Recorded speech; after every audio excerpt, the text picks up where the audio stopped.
আসসালামু আলাইকুম রহমতুল্লাহি বারাকাতুহ। সুপ্রিয় দর্শক শ্রোতা, আজকে আমি আমার ক্রিয়েশনের একাদশ পাঠ উপস্থাপন করছি। আমি গত পাঠগুলোতে জিন, ফেরেশতা, মানুষ, রাসূল সাল্লাল্লাহু আলাইহি সাল্লামের উপরে বেশ কয়েকটা অংশ দিয়েছি। আজকের আলোচনার বিষয় হবে, যখনই কোনো নবী এবং রাসূল সাল্লাল্লাহু আলাইহি সাল্লামগণ দুনিয়াতে আসতেন, মানুষকে হেদায়েতের পথ দেখাতেন, মানুষকে সঠিক পথে আসার কথা বলতেন, তখন মানুষ তাদের সঙ্গে কী আচরণ করেছিল। মানুষ তো প্রথম তাকে বলে, সব নবীদের আমলেই মানুষ বলেছিল মিথ্যাবাদী, তারপরে বলেছিল বোকা, পাগল, এই সমস্ত। এমনকি তারা শারীরিকভাবে জুলুম নির্যাতনও করেছিল, অনেক নবীকে হত্যাও করেছিল,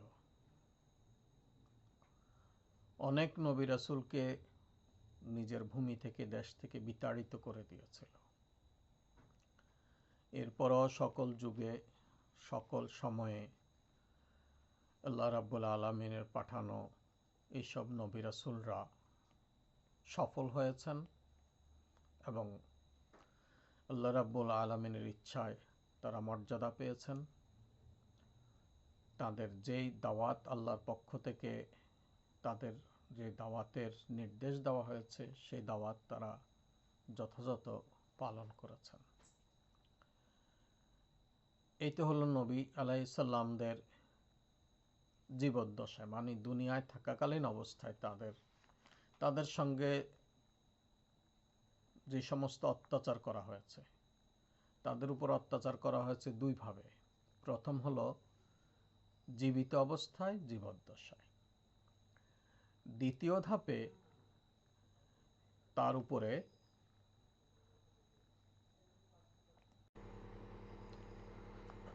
তারপরে দ্বিতীয় পর্যায়ের যে জুলুমটা, সেই জুলুমটাই হয়েছে সবচেয়ে বেশি, এবং সেই জুলুমটা করেছে সেই নবীদের যারা অনুসারী ছিল, সেই নবী রাসূলদের যারা অনুসারী ছিল, সেই অবতারদের যারা অনুসারী ছিল, তারাই নবী রাসূলগণের উপর অত্যাচারটা বেশি করেছে। শতাব্দীর পর শতাব্দী ধরে অত্যাচার করেছে, যেটা এখনও চলছে। এই অত্যাচারটা কীরকম? যখন যারা ঈমান এনেছিল যে নবীর সময়ে, প্রথম তো মিথ্যাবাদী বলেছে, পাগল বলেছে, দেশ থেকে তাড়িয়ে দিয়েছে, কিন্তু তারপরে যখন তারা পরবর্তী উম্মতরা যখন দেখল যে একজন মানুষের জীবনে, আবার সব নবীরাই মানুষ ছিলেন, সব কিতাবেই সব নবীরা মানুষ হিসাবেই এসেছেন, তো তারা চিন্তা করল নিজেদের হীনমন্যতা দিয়ে, তারা একজন মানুষের লিমিটেশন দেখল, একজন মানুষ কত কম ক্ষমতাবান, কত নিচু, ইনফেরিয়রিটি কমপ্লেক্সে ভুগল। তারা ভাবল নিশ্চয়ই এই মহান ব্যক্তিত্ব, এই মহান নবী কোনো সাধারণ মানুষ নন। অবশ্যই তিনি সাধারণ মানুষ নন, তবে তার উপরে তারা বিভিন্ন রকম গুণ আরোপ করা শুরু করলো, বিভিন্ন রকম জিনিস। তার মধ্যে খোদাই দেখল, খোদার দাবি দেখল, খোদার সত্তা দেখল, খোদার অংশ হিসাবে তাদেরকে দেখল। যেহেতু সাধারণ মানুষ তো এত গুণের অধিকারী হতে পারে না, সেই জন্য তারা নবী রাসূলদের প্রশংসা করতে করতে এমন পর্যায়ে নিয়ে গেল, তারা যে আল্লাহর বান্দা, তারা যে মানুষ, তারা যে মানুষের পথ প্রদর্শক, এই জিনিসটা ভুলে গিয়ে এত বেশি অতিরঞ্জিত করে ফেলল যে তাদের মূল শিক্ষাটাই আর পাওয়া গেল না। শুধু এই করেই ক্ষান্ত হয় নাই, তারা মূল কিতাবের অংশগুলো রদবদল করতে থাকলো। তাদের বিভিন্ন অংশগুলো, কিন্তু সাধারণ মানুষ তো এটা জানে না। যদি একজন মানুষ তার কর্মগুণে কর্মফলে সে ফেরেশতা আল্লাহর খুব নিকটবর্তী হতে পারে, ফেরেশতাদের চেয়ে উঁচু মর্যাদায় পৌঁছাতে পারেন একজন মানুষ, এই ধারণাটুকু সাধারণ মানুষের নাই, সাধারণ মানুষের ছিল না। এই ধারণা আমরা গত কয়েক শতাব্দী থেকে, খুব রিসেন্ট অতীতে আমরা তো দেখতে পাই আমাদের বিভিন্ন আউলিয়া কেরামগণ, হজরত বরপির সাহেব, আব্দুল কাদির জিলানী রহমতুল্লাহ আলাই, খাজা মঈনুদ্দিন চিশতি রহমতুল্লাহ আলাই, হজরত শাহজালাল রহমতুল্লাহ, এনারা তো মানুষ, কিন্তু তাদের কর্মফল, তাদের আল্লাহকে ভয়, তাকওয়া, তারা তো এমন উঁচু পর্যায়ে চলে গেলেন যে সাধারণ মানুষের মতো নন। একজন সিম্পল মানুষ যে আচরণ করেন, যে ক্ষমতা রাখেন, এই ক্ষমতার অনেক ঊর্ধ্বে তারা পৌঁছে গেলেন। হ্যাঁ, এরপর আসে আউলিয়া কেরামদের জীবনী নিয়ে বিভিন্ন রকম ফ্যাব্রিকেশন হয়েছে, বিভিন্ন কথা বলে, আছে না আছে কথা বলে। হাদিস সংরক্ষণে মুহাদ্দিসগণের এত সতর্কতা থাকার পরেও তাদের হাদিস সংরক্ষণকারী মুহাদ্দিসগণ এনারা এতই ম্যারিটোরিয়াস ছিলেন, আল্লাহ ওনাদেরকে সম্ভবত দুনিয়াতে পাঠিয়েছেন এইটার জন্য, হাদিস সংরক্ষণ ওনারা করবে। এত কিছুর পরেও এর ভিতরে জালহাতি হাদিস ঢুকে গেছে, মুনকার হাদিস ঢুকে গেছে, বিভিন্ন রকম। কিন্তু আউলিয়া কেরামদের জীবনী নিয়ে তো এত সূক্ষ্ম গবেষণা নাই। সেই জায়গায় তারা আউলিয়া কেরামদের সম্বন্ধে বিভিন্ন কথা বলছে, কিন্তু যারা আউলিয়া কেরাম ছিলেন তারা সহি, তারা শুদ্ধ, তারা সত্য। তাদের মৃত্যুর পরে তারা এগুলা শুরু করলো। একইভাবে নবী রাসূলদের মৃত্যুর পরেও মানুষ এই অত্যাচারগুলো শুরু করলো। নবীদের মধ্যে মানুষ আল্লাহর ছায়া দেখলো, নবীদের কাছে মানুষ খোদাত্ব দেখলো, মানে আল্লাহকে আল্লাহর প্রতিরূপ হিসাবে তারা সাব্যস্ত করলো।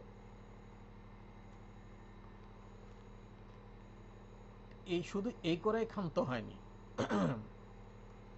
হযরত ঈসা আলাইহিস সালামকে তো তারা আল্লাহর ছেলে বলল।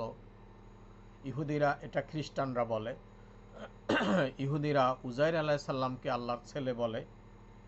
এই ধরনের অনেক ধারণা বিশ্বাস, তাদের ধারণা বিশ্বাস এতই বিকৃত, তাদের কিতাবগুলো এতই ফ্যাব্রিকেটেড, এতই বিকৃত, এতই তাদের নিজের লেখা জোকা করেছে, সংশোধন করেছে, যে ওগুলাকে আর খোদার কিতাব বলেই মনে হয় না, অরিজিনাল খোদার কিতাব বলেই মনে হয় না। সকল নবীদের সাক্ষী দিয়েছেন আমাদের প্রিয় নবী হযরত মুহাম্মদ মুস্তাফা সাল্লাল্লাহু আলাইহি ওয়াসাল্লাম। এটা আমি কালকের দশম আলোচনা পর্বে আমি আলোচনা করেছি। যেমন গৌতম বুদ্ধ, এই জন্য আমাদের বলা আছে, যে কি হাদিসে বলা আছে, অন্যদের দেব দেবী দেবতা নিয়ে আমরা যাতে তুচ্ছ তাচ্ছিল্য না করি। যেমন গৌতম বুদ্ধ নির্বাণ তত্ত্ব লাভ করেছেন ডুমুর গাছের নিচে। কোরআন শরীফে সেই ডুমুর গাছের শপথ আছে, কিন্তু কোরআন শরীফে তো নাই যে বুদ্ধ নবী ছিলেন। কিন্তু অনুমান করা যায়, মানুষের অনুমান হিসাবে আমরা বুঝতে পারি আর যে ওনারা হয়তো নবী ছিলেন। এই উপমহাদেশে গৌতম বুদ্ধ এসে ব্রাহ্মণ্যবাদের অনেক জিনিস, অনেক শিরক উনি সংশোধন করেছিলেন। তবে সকল নবী রাসূল একের পর এক এসে তারা যে জিনিসটার দিকে দাওয়াত দিয়েছেন, যে তাওহীদ, মনোথিজম, আল্লাহর একত্ববাদের দিকে, সেই নবীদের ইন্তেকালের পরে তারাই আবার তাকে নিয়ে শিরক শুরু করে দিল। সকল যুগে, সকল সময়, এখনো এটা চলছে। তো গৌতম বুদ্ধ সম্পর্কে তারা এতই ফ্যাব্রিকেশন করলো, প্রায় কয়েক শতাব্দী পরে গৌতম বুদ্ধ সম্বন্ধে এত রূপ করা হলো যে একজন বিশিষ্ট গবেষক, কন্টেম্পোরারি রিলিজিয়নের, অধ্যাপক উইলসনের মতে যে উনি উনি তো বললেন যে গৌতম বুদ্ধ নামে কোনো লোকই হয়তো দুনিয়াতে ছিল না। তারপরে কনিষ্কের যুগে বৌদ্ধ ধর্ম সংক্রান্ত নেতৃস্থানীয় ব্যক্তিদের একটা বিরাট সম্মেলনে কাশ্মীরে অনুষ্ঠিত হয়। এতে সিদ্ধান্ত হয় যে কি বৌদ্ধ প্রকৃতপক্ষে খোদার দৈহিক প্রকাশ, অর্থাৎ আল্লাহ নিজেই গৌতম বুদ্ধ হিসাবে এসেছেন, ঈশ্বর গৌতম বুদ্ধ হিসাবে এসেছেন, স্রষ্টা গৌতম বুদ্ধ হিসাবে এসেছেন। এটাতে গেল বৌদ্ধ ধর্মের কথা। এরপর আসে আমাদের সমাজে আমাদের প্রতিবেশী হিন্দু ভাইদের রামচন্দ্র আলোচনা করলে বোঝা যায় তিনি সততা, ইনসাফ, বীরত্ব, উদারতা, বিনয়, ধৈর্যশীলতা এবং ত্যাগ প্রভৃতি গুণাবলী তার মধ্যে পূর্ণ মাত্রায় ছিল, কিন্তু খোদাইয়ের চিহ্ন মাত্র তার মধ্যে ছিল না।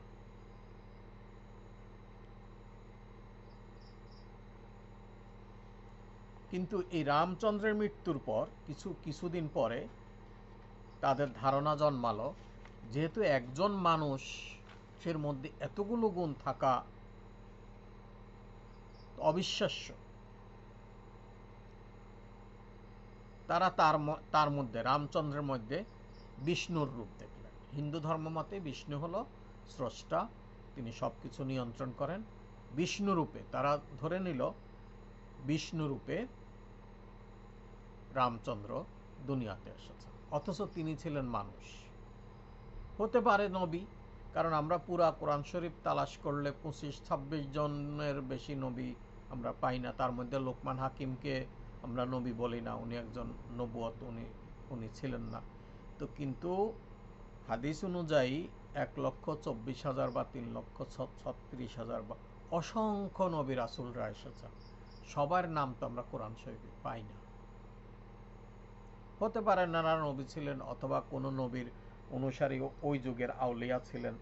কিন্তু দুর্ভাগ্য হলো ওনারা যে জিনিসগুলো থেকে মানুষকে দূরে রাখার চেষ্টা করেছেন, দূরে রাখার দাওয়াত দিয়েছেন, সেই মানুষগুলো মরার পরেই তাদেরকে খোদা বলে দাবি করবে, তাদের মধ্যে খোদাই রূপ দেখল। তার মধ্যে সবচেয়ে বেশি জুলুম করা হয়েছে কৃষ্ণের প্রতি।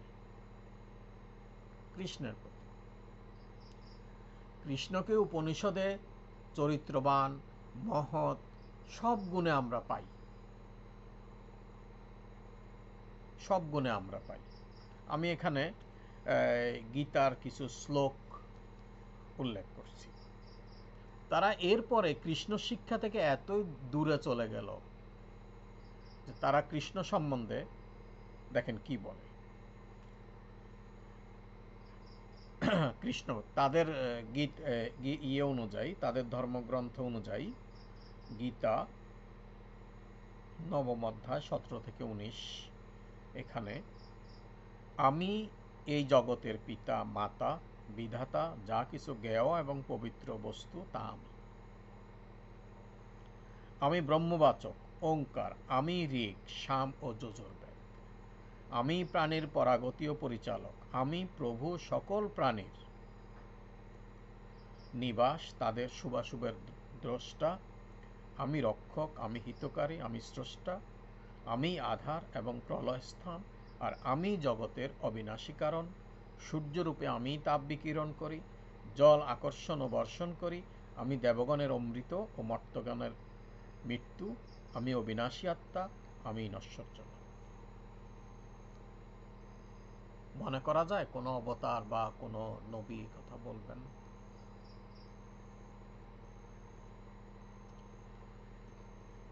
কিন্তু তাদের বিকৃত করা, নিজে বানানো কাহিনী।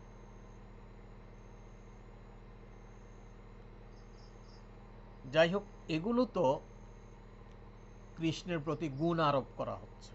কৃষ্ণের প্রতি গুণ সম্বন্ধে আমি আরো কয়েকটা শ্লোক এখানে আরো রেফারেন্স দিচ্ছি। গীতা 10 দশম অধ্যায় 2-3, ব্রহ্মাদি দেবগণ এবং ভৃগ প্রভৃতি মহর্ষিগণ কেউ আমার উৎপত্তির তত্ত্ব জানে না, কেননা আমি সর্বপ্রকারের দেবগণ ও মহর্ষিগণের আদিকারণ, যিনি আমাকে আদিহীন, জন্মহীন এবং সর্বলোকের মহেশ্বর বলে জানেন। মনুষ্য মধ্যে তিনিই মোহশূন্য, সকল প্রকার পাপ থেকে মুক্ত হন। আর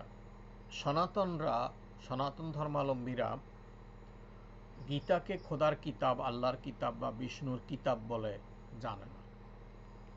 এরা এটা দাবি করে না যে কি এটা আমাদের কিতাব, এটা তারা দাবি করে না। হে জিতেন্দ্রিয় অর্জুন, আমি সব প্রাণীর হৃদয়ে অবস্থিত চৈতন্যময় আত্মা এবং প্রাণীগণের উৎপত্তি, স্থিতি এবং সংহার স্বরূপ।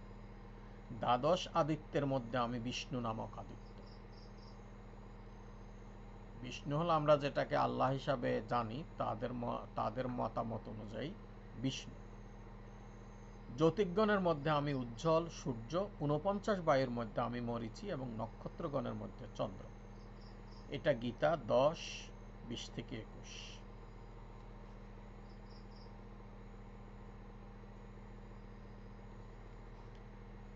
তারপর হচ্ছে আমি নাগগণের মধ্যে নাগরাজ অনন্ত, জলচরগণের মধ্যে রাজা বরুণ আমি, এই সমগ্র বিশ্বমাত্র একাংশে ধারণ করে আছি। গীতা 10:29-44। এখানে কথা হচ্ছে আমরা যাদেরকে আমাদের হিন্দু ভাইদেরকে আমরা হিন্দু ধর্ম বলি, আসলে ওনাদের ধর্মটা হলো সনাতন ধর্ম। হিন্দু হলো সমাজবিজ্ঞানের নাম। অ্যানথ্রোপোলজি অনুযায়ী আমাদের এই ভারত মহাদেশের আমরা সবাই হিন্দু। হিন্দু মানে সিন্ধু নদের অববাহিকায় যাদের বসবাস। আগের যুগে মানুষ সেখানে লোকালয় গড়ে তুলতো যেখানে পানি পাওয়া যায়, বিভিন্ন নদীর পাশে। এখনো দেখা যায় বিভিন্ন নদ নদীর পাশে যেখানে সহজে চাষাবাদ করা যায়, পানির মধ্যে মানুষের লোকবসতি। তো আমরা সমাজবিজ্ঞানের ভাষায় আমরা এই যত ধর্মের মানুষ আছি আমরা কিন্তু হিন্দু। হিন্দুর মধ্যে সামাজিক দিয়ে আমি আবার মুসলমানদের হিন্দু বলছি না, এটা হচ্ছে সমাজবিজ্ঞানের ভাষা অনুযায়ী। আবার বায়োলজির ভাষা অনুযায়ী আমরা হোমোসেপিয়েন্সের মধ্যে এই যে এই হোমোসেপিয়েন্স আমরা মানুষ। আবার আমাদের যেটা পর্ব বা ইয়ে আছে তারা আবার বন মানুষ, গরিলা জাতীয়। এগুলো তো বৈজ্ঞানিক বিশ্লেষণ, এটাকে অন্যভাবে নেওয়া যাবে না, প্লিজ অন্যভাবে নেবেন না। আমি বলছি সভ্যতা হিসাবে আমরা হিন্দু সভ্যতার মধ্যে আমরা মুসলমান, আমাদের ধর্ম ইসলাম, ওনাদের ধর্ম সনাতন, ওনাদের ধর্ম বৌদ্ধ ধর্ম। কিন্তু সমাজগত দিক থেকে সমাজবিজ্ঞান আমাদেরকে হিন্দু হিসাবেই ধরে, অ্যানথ্রোপোলজি হিসাবে এটা ধরে। যাই হোক, আরেকটা শ্লোক হচ্ছে, যিনি আমারই কর্মজ্ঞানে সকল কর্ম করেন, আমি যার একমাত্র গতি, তিনি আমার ভক্ত, যিনি সমস্ত বিষয়ে আসক্তিহীন এবং সমস্ত প্রাণীতে দেশ শূন্য। মানে যার মধ্যে যিনি সমস্ত বিষয়ে আসক্তিহীন এবং সমস্ত প্রাণীতে দেশ শূন্য, অর্থাৎ হিংসা নাই, তিনি আমাকে লাভ করেন। এটা গীতা 11-55। এগুলো সব শ্রীকৃষ্ণের গুণ বলতে শ্রীকৃষ্ণকে সরাসরি আল্লাহই তারা কল্পনা করল। আল্লাহ শ্রীকৃষ্ণ রূপে আসেন, এগুলো সব গুণ বর্ণনা করা হচ্ছে। আমি জন্মরহিত, অবিনশ্বর এবং সর্বভূতের ঈশ্বর, তবু নিজের শুদ্ধ সত্য প্রকৃতিতে আশ্রয় করে নিজের মায়াশক্তি বলে আমি যেন জন্মগ্রহণ করি। যখনই ধর্মের পতন ও অধর্মের উত্থান হয়, তখনই আমি নিজেকে সৃষ্টি করি। সাধুগণের রক্ষার জন্যে, দুষ্টগণের বিনাশের জন্য এবং ধর্ম প্রতিষ্ঠার জন্য আমি যুগে যুগে দেহ ধারণ করে অবতীর্ণ হই। এগুলা শ্রীকৃষ্ণের কথা, শ্রীকৃষ্ণ সম্বন্ধে বলা হয়েছে। তবে হাদিস শরীফে আসছে কাহানা নামে ভারতবর্ষে একজন নবী ছিলেন। হতে পারে ইনি কৃষ্ণ বা অন্য কেউ। আমি তো আগেই বললাম, এমন কোন, কোরআন শরীফে আছে, এমন কোন জাতি হাসরের মাঠে বলতে পারবে না, হে আল্লাহ আমাদের কাছে কোনো হেদায়েত দানকারী লোক তুমি পাঠাও নাই। প্রত্যেক কওমের কাছে, প্রত্যেক সম্প্রদায় যুগে যুগে আল্লাহ নবী রাসূল পাঠিয়েছেন, এবং সবশেষ আমাদের প্রিয় নবী হযরত মুহাম্মদ মুস্তাফা সাল্লাল্লাহু আলাইহি সাল্লামকে পাঠিয়েছেন। এসব শ্লোকে আমরা গীতায় শ্রীকৃষ্ণ সুস্পষ্ট খোদা হবার দাবি করেছে। হ্যাঁ, এই শ্লোকগুলোতে আমরা শ্রীকৃষ্ণকে আমরা দেখতে পাচ্ছি তিনি সরাসরি আল্লাহ বা সরাসরি বিষ্ণু হিসাবে আসেন এবং যুগে যুগে দেহ ধারণ করে তিনি আসেন, এই ধারণা। অন্যদিকে পুরাণ এই শ্রীকৃষ্ণ সম্বন্ধে কি বলছে দেখুন। শ্রীকৃষ্ণকে এমনভাবে চিত্রিত করা হয়েছে যে গোসলের সময় তিনি গোপীদের পরিধেয় বস্ত্র লুকিয়ে রাখেন, তাদেরকে ভোগ করার জন্য প্রতিজনের জন্য আলাদা আলাদা দেহ ধারণ করেন, প্রতিজনের জন্য আলাদা আলাদাভাবে দেহ ধারণ করেন।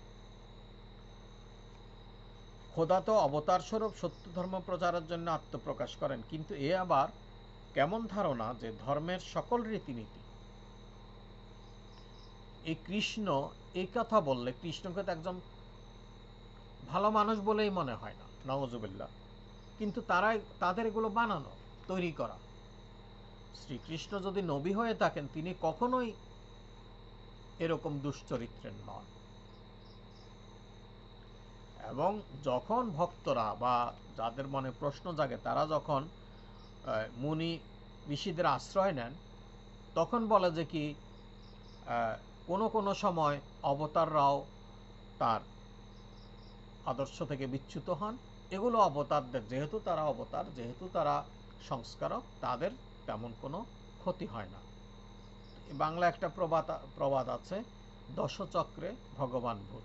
তাহলে দশচক্রে তারা ভগবানকে ভূত বানিয়ে দিল। তারা আরো উদাহরণ দেয়, যেমন আগুন সবাইকে জ্বালিয়ে দেয়, কিন্তু আগুন তো আগুনকে জ্বালায় না, সে আলাদা সত্তা। চিন্তা করে দেখা যাক শ্রীকৃষ্ণ সম্বন্ধে তারা সম্পূর্ণ বিপরীতধর্মী আলোচনা নিয়ে আসছে। একখানে মহান পুত পবিত্র, আরেকখানে সম্পূর্ণ সমাজের দুশ্চরিত্র একজন মানুষ হিসাবে উপস্থাপন করেছে। এটা উপস্থাপন করার কারণ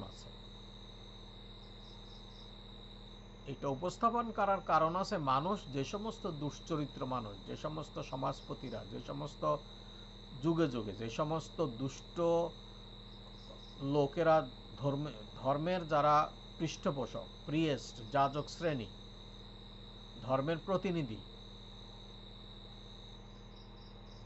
তারা যখন অপকর্ম করা শুরু করলেন, তখন তারা অবতারদের প্রতিও এরকম চরিত্র উপস্থাপন করলেন। ওনারা তো এরকম, তা আমাদের ক্ষতি কি? তার মধ্যে হযরত ঈসা আলাইহিস সালাম সম্পর্কে তো আরো ভয়ানক বিষয়। প্রথম তার হিকমত মুজিজা তো তারা প্রথম 2-3 বছর অস্বীকারই করেছে। তিনি যখন যৌবনে পৌঁছালেন, তখন তাকে হত্যা করার ষড়যন্ত্র করা হয়েছে, ক্রুশবিদ্ধ করা হয়েছে। তাদেরই একজনকে আমাদের কোরআন শরীফ বলছে আল্লাহ হযরত ঈসা আলাইহিস সালামকে উপরে চতুর্থ আসমানে তুলে নিয়ে গেছেন। কিন্তু তারা বলে ঈসা আলাইহিস সালাম নিজে ক্রুশবিদ্ধ হয়ে আমাদের সবার পক্ষ থেকে পাপ মুক্ত করেছেন, সুতরাং আমরা যা খুশি তাই করতে পারি। হযরত ঈসা আলাইহিস সালাম মরিয়ম আলাইহিস সালামের পুত্র। মরিয়ম আলাইহিস সালাম তাকে গর্ভে ধারণ করেন, কিন্তু পিতা ছাড়া। এখন তারা এটাকে কুমারী মাতা হিসাবে, কুমারী মাতা মানে ইল্লিগ্যাল মাদার, ইল্লিগ্যাল চাইল্ড বিয়ার করলো তারা মনে করে, নাউজুবিল্লাহ। তারা মনে করে এটা ঈসা আলাইহিস সালামের মাও তো সেরকম ছিল। কত নিম্ন স্তরের ধারণা তাদের! আর পবিত্র কোরআন শরীফ বলছে হজরত ঈসা আলাইসাল্লাম হচ্ছেন আদম আলাইসাল্লাম, তার সৃষ্টি। এটা আমি কোনো এক এপিসোডে আলোচনা করেছি। অর্থাৎ আদম আলাইসাল্লামকে যেভাবে আমি সৃষ্টি করেছি, ঈসা আলাইসাল্লামকে আমি সেভাবে সৃষ্টি করেছি। এবং যেটা আমি বলছি যে কৃষ্ণের উপরে এক ধরনের খারাপ জিনিস আরোপ করা হয়েছে, এখন ঈসা আলাইসাল্লামের মায়ের প্রতি এরকম আরোপ করে তারা যত রকমের নষ্টামি করছে, ইল্লিগ্যাল মাদার হচ্ছে, ইল্লিগ্যাল চাইল্ড হচ্ছে। হ্যাঁ, যেমন এখন অনেকে পতিতাবৃত্তিকে সেক্স ওয়ার্কার বলেন। আমাদের দেশেও সরকারিভাবে তাদের স্বীকৃতি দিতে হবে, লাইসেন্স দিতে হবে। এবং যার সন্তানকে কয়দিন পরে দাবি করবে যে বিলাভড চাইল্ড দিতে হবে, ভালোবাসার ফল। এই ধরনের যুগে যুগে, সময়ে সময়ে আজ পর্যন্ত মানুষ ধর্মকে এত নিচে নামিয়ে দিয়েছে যে এটা কল্পনাও করা যায় না। এখানে ঈসা আলাইসাল্লাম সম্বন্ধে যে কতগুলো কথা আছে সেগুলো পড়ছি। তারা যেভাবে ফেব্রিকেট করেছে, কোথায় হজরত মরিয়মের প্রতি এই বলে সুসংবাদ দেওয়া হয়েছে, তোমার সন্তানকে খোদার পুত্র বলা হবে। নাউজুবিল্লাহ। লুক 1:35। কোথাও খোদার রূহ কবুতরের আকৃতিতে ইয়শোর নিকট এসে বলে, আমার প্রিয় পুত্র। মতি 16:17, 16 অধ্যায়, সেকশন 16:17। আবার কোথাও স্বয়ং মসিকে বলতে দেখা যায়, অর্থাৎ তারা নিজেরা ফেব্রিকেট করে ঈসা আলাইসাল্লাম বলছেন বলে এইটা বলে যে আমি খোদার পুত্র, আমি খোদার পুত্র, তোমরা আমাকে সর্বশক্তিমানের ডান পাশে বসে থাকতে দেখবে। মার্কাস 14:62 আয়াত। কোথাও মসিকে শেষ বিচারের দিন আল্লাহর সিংহাসনে বসানো হয়েছে এবং সেখানে শাস্তি ও পুরস্কারের ফরমান জারি করেছেন। মতি 25:31-46। মতি বা মথি এটা আর কি। কখনো হজরত ঈসার মুখ দিয়ে বলানো হয়েছে, এগুলা তাদের কিতাবে তারা লিখে দিয়েছে, পিতা আমার মধ্যে আছেন এবং আমি পিতার মধ্যে আছি। যেভাবে এখন কোরআন শরীফে লিখে দিচ্ছে, কুল ইন্নামা আনা বাশারুম মিসলুকুম, আমি তোমার মতো মানুষ। যদি কেউ লেখে, আমি মাঝখানে লেখে শুরুতে। আমাদের কোরআন শরীফের বয়স, দুনিয়াতে আসার বয়স তো মাত্র 1500 বছর। 1500 বছর কত রকম ফ্যাব্রিকেশন হলো সে কথা আমি পরে আসবো আজকের আলোচনায়। ঈসার মুখ দিয়ে পিতা আমার মধ্যে আছেন এবং আমি পিতার মধ্যে আছি। ইউহান্না 1:38। কোথায় আবার সে সত্যবাদী মানুষটির মুখ দিয়ে বলানো হয়েছে, আমি খোদার মধ্য থেকে বের হয়ে এসেছি। ইউহান্না 8:42। কোথাও তাকে খোদাকে সম্পূর্ণ এক সত্তায় পরিণত করা হয়েছে এবং তার প্রতি এই উক্তি আরোপ করা হয়েছে যে, যে ব্যক্তি আমাকে দেখলো সে পিতাকে দেখলো। পিতা মানে স্রষ্টা, মানে ঈশ্বর, আল্লাহকে দেখল। এবং পিতা আমার মধ্যে অবস্থান করে তার কর্ম সম্পাদন করেন। ইউহান্না 14:9-10। কোথাও খোদা তার খোদাইয়ের সমস্ত দায়িত্ব মসির উপর সোপর্দ করে দিচ্ছেন। ইউহান্না 20-22। এইসব জাতিরা তাদের নবী, পথ প্রদর্শক, হেদায়েত দানকারী মানুষদের প্রতি কিরকম অত্যাচার করেছে, কিরকম মিথ্যা কথা আরোপ করেছে, কিরকম মিথ্যা আরোপ করেছে তা ভাবার উপায় নেই। এবং খ্রিস্টানদেরকে আগে আহলে কিতাব বলা হতো, তারাও কিন্তু এখন মূর্তি তৈরি করে, সান্তা ক্লজের মূর্তি তৈরি করে, বিভিন্ন মূর্তি তৈরি করে। মুশরিকি ধ্যান ধারণা, চিন্তা ভাবনা বা প্রকাশ তাদের মধ্যে এসেছে। বৌদ্ধরা একটাই মূর্তি তৈরি করে, বৌদ্ধ মূর্তি, বিভিন্ন রূপে, বিভিন্ন রঙে ঢঙে, বিভিন্নভাবে তারা শুধু বৌদ্ধ মূর্তিটাই উপস্থাপন করে। কিন্তু হিন্দু শাস্ত্রে, সনাতনী ধর্মে এত রকমের মূর্তি, এক একটা এক এক বিষয়ের মূর্তি, মানে আল্লাহর যতগুলো গুণ আছে তার সবগুলো গুণগুলোকে আলাদা আলাদা করে আলাদা আলাদা প্রতিমাতে তারা নিয়ে গেছে। ধন সম্পদের জন্য লক্ষ্মী, বিদ্যার জন্য সরস্বতী, ইত্যাদি ইত্যাদি। এবং তাদের এত দেবদেবীর সম্বন্ধে পড়া এক জীবনে সম্ভব না। সাধারণ মানুষের এক জীবনে তাদের এত দেবদেবী, মানে হিন্দু ভাইয়েরা, সনাতনী ভাইয়েরা, তারা এত বেশি দেবদেবীর পূজা করেন। তো তাদের দেবদেবীগুলো সম্বন্ধে যেমন হলো,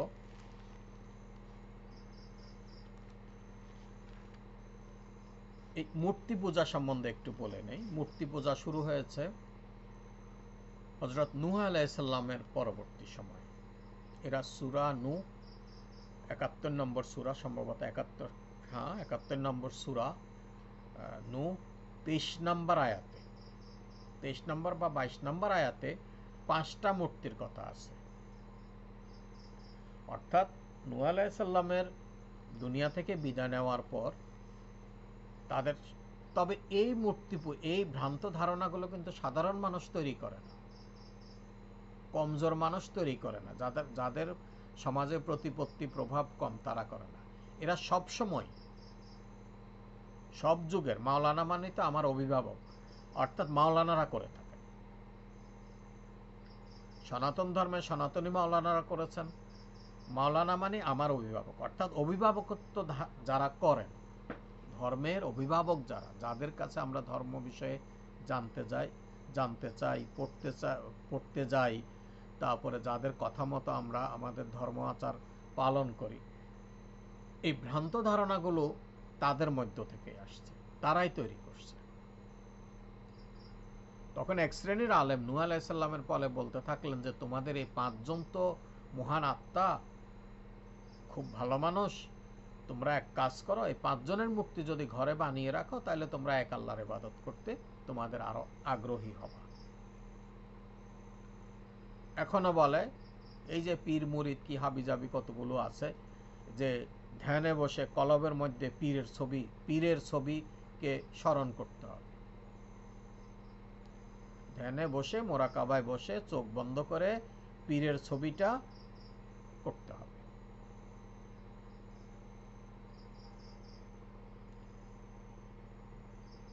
এই যা কথাগুলো বাড়াইলে তো আরো বাড়বে, থাক, এই প্রসঙ্গে না যাই। সবসময় যারা ধর্মের অভিভাবক তারাই এই ফ্যাব্রিকেশনগুলো এনেছে। আবার দেবলীলা আছে, লীলা মানে বিচিত্র। আবার বল্লাল সেন সময় হিন্দু ধর্মে নাকি, আমি অবশ্যই শোনা কথা, পড়া কথা না, একজন হিন্দু সন্তু আমাকে বলেছিলেন, ওনার নাম শ্রীপতি। উনি বলেছিলেন যে বল্লাল সেনের আমল থেকে নাকি হিন্দুদের মধ্যে মূর্তি পূজাটা চালু হলো। কেন চালু হলো? যারা অভিজাত শ্রেণী, জাতপাত উঁচু শ্রেণী, তারা বলল আমরা নিরাকার ঈশ্বরের পূজা করব। তোমরা যেহেতু নিচু জাত, তোমরা তাদের ঈশ্বরের প্রতিমা তৈরি করো, প্রতিমা পূজা করো, তোমরা এক ঈশ্বরের প্রতিমা পূজা করতে পারবে না। আবার হিন্দু ধর্মের একটা ব্রাহ্ম সমাজ, যারা প্রতিমা গ্রহণ করে না। রবীন্দ্রনাথও ব্রাহ্ম সমাজের ছিলেন, ব্রাহ্ম সমাজের। এখন তাদের এই দেবলীলা, যেমন খুল্লনা, বেহুলা, তারপরে কঙ্কাবতী, লখাই, গৌরী, লহনা, দুর্বলা, হীরা, মনসা, চণ্ডী। এই চণ্ডী সম্বন্ধে আমি বলবো একটু পরে। অথবা শিব, চাঁদ, ধনপতি, শ্রীমন্ত, কালকেতু, লাউসেন, কর্ণসেন, কানুডম, এগুলাকে আশ্রিত করে আবার এক সাহিত্য গড়ে উঠেছে। বিভিন্ন সাহিত্য, লীলা, বিভিন্ন রকমের গান বাজনা কীর্তন এগুলো। চণ্ডী দেবী আবার এক না, চণ্ডী দেবী এক নয়, অসংখ্য, অনেক। আবার আর্য দেবতা অনার্য দেবতাও আছে।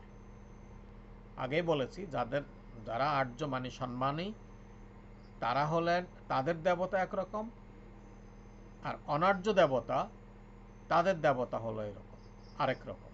অনার্য দেবতাদের মধ্যে বিষ্ণু, শিব, কালী, চণ্ডী। অনার্য নারী দেবতাগুলো হলো চণ্ডী, শক্তি স্বরূপা, শতাধিক নামে এই চণ্ডীকে পূজা করা হয়। চণ্ডী হচ্ছে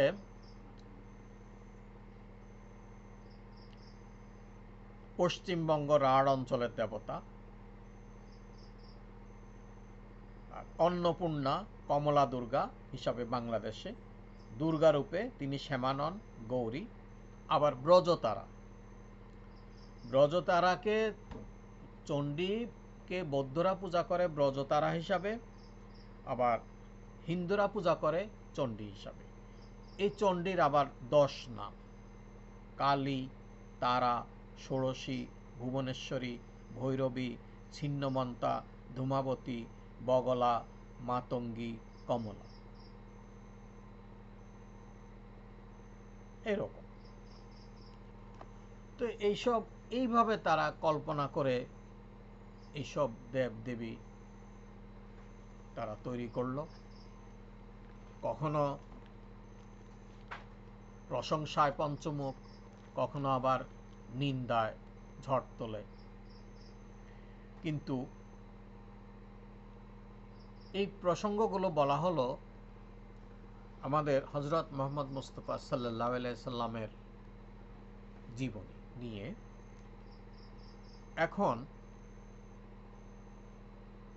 এই পর্যন্ত আমাদের প্রিয় নবী, শ্রেষ্ঠ নবী, হাসরের মাঠে সুপারিশকারী একমাত্র নবী হযরত মুহাম্মদ মুস্তাফা সাল্লাল্লাহু আলাইহি সাল্লামের জীবনে এরকম কোনো অতিরঞ্জন করা যায়নি। কারণ ওনার সিরাত যারা লিখেছেন, ওনার সম্বন্ধে যারা বই লিখেছেন, অত্যন্ত সতর্কতার সঙ্গে লিখেছেন। ওনার সম্বন্ধে, ওনার বাণীগুলো সে হাদিস যারা সংগ্রহ করেছেন তাদের মেধা অকল্পনীয়।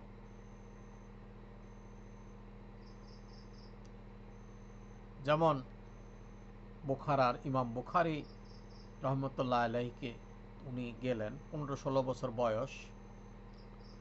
উনি ওস্তাদের কাছে শিখতে যান, শিখে আসেন, কিছু লিখেন না, নোট করেন না। একদিন তার ক্লাসমেটেরা, সঙ্গী সাথীরা বলল, তো তুমি কি রকম পড়ো, কিছু নোট রাখো না, কিছু না? বলে, আমার মনে থাকে। তখন তারা বলল, ঠিক আছে, তোমার কি রকম মনে থাকে, এটা আমি সংক্ষেপে বলছি। তারা 100 জন হাদিস বর্ণনা করলো, প্রথম থেকে 1, 2, 3, 4 করে 100 জন। কখনো রাবির নাম চেঞ্জ করলেন বা এলোমেলো করলেন, কখনো সনদ এলোমেলো করলেন, কখনো মতন এলোমেলো করলেন। তো হাদিস বর্ণনার পর ইমাম বুখারী রাহমাতুল্লাহ আলাইহি রাদিয়াল্লাহু তাআলা আনহু উনি বললেন যে তুমি হাদিসটা তো এরকম নয়, হাদিসটা এইরকম। এইভাবে তিনি 100 জনের হাদিসের জবাব দিয়ে দিলেন। এক একজন, তোমার রাবি ভুল, তোমার সনদ ভুল, তোমার মতনে এটা না, এইটা হবে, এটা না। যাক, এটা তো আমরা মেরিটের একটা দিক আমরা ধরে নিলাম। কিন্তু পরে কি ঘটলো? পরে ইমাম বুখারী প্রত্যেক জনের নকল হাদিসগুলো পড়ে দিলেন, তুমি এরকম এরকম বলছো, তুমি এরকম এরকম বলছো। এখন চিন্তা করা যাক, এই মেরিটোরিয়াস মানুষ আসলেই কি সম্ভব? সম্ভব, যদি আল্লাহ চান। আল্লাহ এই সমস্ত মানুষকে এই গুণ মেধা দিয়ে দুনিয়াতে শুধু পাঠিয়েছেন এই উদ্দেশ্যে যে তারা রাসূলের বাণী সংগ্রহ করে। এত সতর্কতার সঙ্গেও যে আমরা যেটা সিয়াসিত্তা বা ৬টা প্রসিদ্ধ হাদিস গ্রন্থ বলি, সবাই সবাই মেরিটোরিয়াস এবং অত্যন্ত সতর্ক। ইমাম গাজালি একজন সুফি মানুষ, ভালো মানুষ, কিন্তু একজন সুফি ভালো মানুষ হলো তারা মানুষের সম্বন্ধে সন্দেহ কম করেন, সবাইকে ভালো জানেন, কিন্তু ইমাম গাজালি থেকে কোনো মুহাদ্দিস হাদিস গ্রহণ করেন নাই। কারণ ইমাম গাজালির যাচাই বাছাই করার ক্ষমতাটা হয়তো ওনারা মনে করছেন, ওনাদের দৃষ্টিতে ওনারা মনে করছেন যে ইমাম গাজালির তো যাচাই বাছাই করার ক্ষমতাটা নাই, লোকটাকে সহি না। তো যাই হোক, এত কিছুর পরেও হাদিস গ্রন্থে জাল হাদিস ঢুকছে, মুনকার হাদিস ঢুকছে। কোন হাদিস গ্রন্থগুলো সব যদি বিলুপ্ত হয়ে যায়, আল্লাহ রাসূলের সিরাত সম্বন্ধে যত লেখা দুনিয়াতে আছে, মিশরে বা সারা ওয়ার্ল্ড ওয়াইড, এমন কোন দেশ নাই যে আল্লাহ রাসূল সম্বন্ধে লিখেন নাই। বিপক্ষে লিখছেন, আমি পক্ষের কথা বলছি, শুধু মুসলমানরা না, ইহুদি নাসারারাও লিখেছে, যারা ভালো মানুষ, দুনিয়ার দৃষ্টিতে যারা ভালো মানুষ। ঈমান না আনলে তো আল্লাহর দৃষ্টিতে সে গ্রহণযোগ্য নয়। Carlyle, Maurice Bucaille. কিন্তু এই সব কিছু যদি নষ্ট হয়ে যায়, সব ধ্বংস হয়ে যায়, শুধুমাত্র কোরআন শরীফ থাকলেই আমরা আমাদের প্রিয় নবী হযরত মুহাম্মদ মুস্তাফা সাল্লাল্লাহু আলাইহি সাল্লামের সূরাত এবং সিরাত সম্পর্কে পরিষ্কার ধারণা পাই, পরিষ্কার ধারণা করতে পারি। কোরআন শরীফে তো বিকৃত করা শুরু হয়ে গেছে, নূরের তৈরি। তামাম কোরআন শরীফে কোথায় নূরের তৈরি নেই? নূরের তৈরি হলো ফেরেশতা। মাত্র 1500 বছরের মধ্যে একজন মানুষ নূরের তৈরি হয়ে গেলেন। ইন্নামা হয়ে গেলেন না, আবার আন্নামা হয়ে গেল হ্যাঁ। সূরা কাফের 110 নম্বর আয়াত প্রসঙ্গে বলছে। এই ধরনের অনেক ফ্যাব্রিকেশন, তুম হো খোদা, খোদ আয়া, এটা পাকিস্তানের একটা এটা আমাদের এখানেও চালু হয়ে গেছে। তো কথা হচ্ছে, যেহেতু পবিত্র কোরআন আছে, কোরআন শরীফ যারা আছে, এইসব বাতিল জিনিস টিকবে না।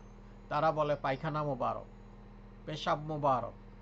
আল্লাহ রাসূল, আমাদের সুন্নাত হচ্ছে রাসূল যেটাকে পবিত্র বলছেন সেটাকে পবিত্র বলা, যেটাকে অপবিত্র বলছেন সেটাকে অপবিত্র বলা। আল্লাহ রাসূল পায়খানা করেছেন, পেশাব করেছেন, পানি নিয়েছেন, পরিচ্ছন্ন হয়েছেন, পরিচ্ছন্নর কায়দা কানুন আমাদের শিখিয়ে দিয়েছেন।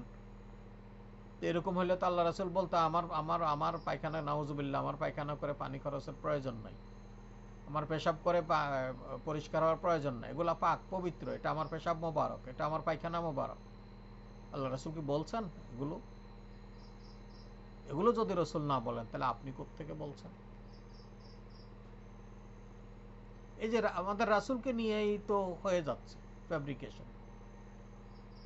কয়দিন পরে বলবে রাসূল কোনো দেহই ছিল না, উনি শুধু আলোর মতো হয়ে আসতেন, আমার সঙ্গে কথা বলতেন, আবার গায়েব হয়ে যেতেন।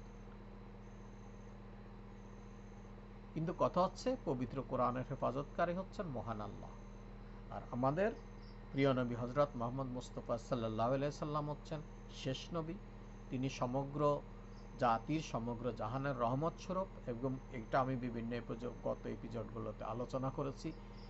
এই একজন রহমত স্বরূপ নবীকে আল্লাহ রাব্বুল আলামিন তার নিজ মদতে, নিজ কুদরতে হেফাজত করবেন, এবং আমাদের নবী সম্পর্কে যে ভ্রান্ত ধারণা, ভ্রান্ত আকীদা, এগুলাকে বিলুপ্ত করবেন। এবং এগুলা সাধারণ অর্থে গ্রহণযোগ্যও নয়, কেউ গ্রহণও করছে না, সত্যিকারের আলেমরা গ্রহণ করছে না। 2011 সালের 12ই রবিউল আউয়াল জশ্নে জুলুসে 1602 নম্বর গেট দাঁড়ানো ছিল। তো সেখানে এই যে হিন্দুদের রথযাত্রা যেরকম হয়, গাঁদা ফুল দিয়ে সাজানো একটা খালি গাড়ি যাচ্ছে, চারিদিকে মানুষ আছে, খালি গাড়ি। তারপরে সঙ্গে একজন মানুষ যে তৈয়ব শাহ বা তাহের শাহর বড় একটা পোস্টার, যেরকম আমাদের খেলোয়াড়দের পোস্টার, মেসির পোস্টার, জিকোর পোস্টার, সক্রেটিস, এই যে বড় ধরনের একটা পোস্টার, মানুষ রাস্তার দোনো পাশে সেই লোকটা একবারে লুঙ্গি বাঁধা, লুঙ্গি উপরে হাঁটুর উপরে করে এরকম করে গ্রামের মানুষরা যেভাবে পরে একবারে ছবি দেখাচ্ছে এরকম এরকম দেখেন দেখেন দেখেন ছবি দেখেন, ছবি দেখেন, সোয়াব হবে, সোয়াব হবে। নাউজুবিল্লাহ, ছবি দেখলে কি সোয়াব হবে, সে যত পীরই হোক। এটা আমার চোখের দেখা, এবং আমি দাঁড়ানো। বিশেষ করে এই সমস্ত দিনগুলোতে, যেদিন প্রাইম মিনিস্টার আসতেন, যেই সরকারের আমলে বা কোনো ধরনের শহর থেকে যাওয়া, সেদিন আসা খুব কষ্ট। একবার বিরোধী দলীয় নেত্রী গেলেন হাসিনা, ফয়েজ লেক থেকে ১৬ শহর পর্যন্ত হেঁটে আসতে হলো। এত এত জাম, এত ইয়ে। তো সেদিন আমার মনে ছিল না ১২ই রবিউল আউয়ালের জুলুস আছে। আমি ১৬ শহর গেটে দাঁড়ানো, আমি যে অক্সিজেনের দিকে আসা মানুষ, গাড়ি ওই দিকেও বন্ধ, এই দিকেও বন্ধ, দাঁড়ায় থাকলাম। দাঁড়িয়ে দাঁড়িয়ে যেটা চোখে পড়লো সেটা তো বললামই। এরকম। আর ৭৩-৭৪ সালের দিকে চট্টগ্রামে এই যে আমানবাজার, বালুচরা, এখানে হুজুররা বসতো, মাঝখানে একটা চেয়ার খুব উঁচু করে, এটা খালি থাকতো। আকিদা বিশ্বাস হচ্ছে নাউজুবিল্লাহ, আল্লাহ রাসূল এখানে এসে বসেন। আমাদের নবী, আমাদের প্রিয় নবী হযরত, যিনি, কথা হচ্ছে সবচেয়ে আশ্চর্যের বিষয়, নবীরা শিরকের বিরুদ্ধে কথা বলে গেছেন সারা জীবন, মার খেয়েছেন, অত্যাচার সহ্য করেছেন, নিজের জীবন দিয়েছেন, নিজের সবকিছুই। অনেক বনি ইসরায়েলিরা তো ৩,৫০০ নবীকে শুধু জবাই করেছে, জবাই করেছে। তো যেই সব নবীদের এই মিশন শিরক মুক্ত করা মানুষকে, সেই সব নবীদের ওফাতের পর, দুনিয়া থেকে বিদায় নেওয়ার পর, সেই নবীদের উপরে আমরা খোদাই আরোপ করি, সেই নবী রাসূলদেরকে আমরা আল্লাহর অংশীদার মনে করি। নাউজুবিল্লাহ।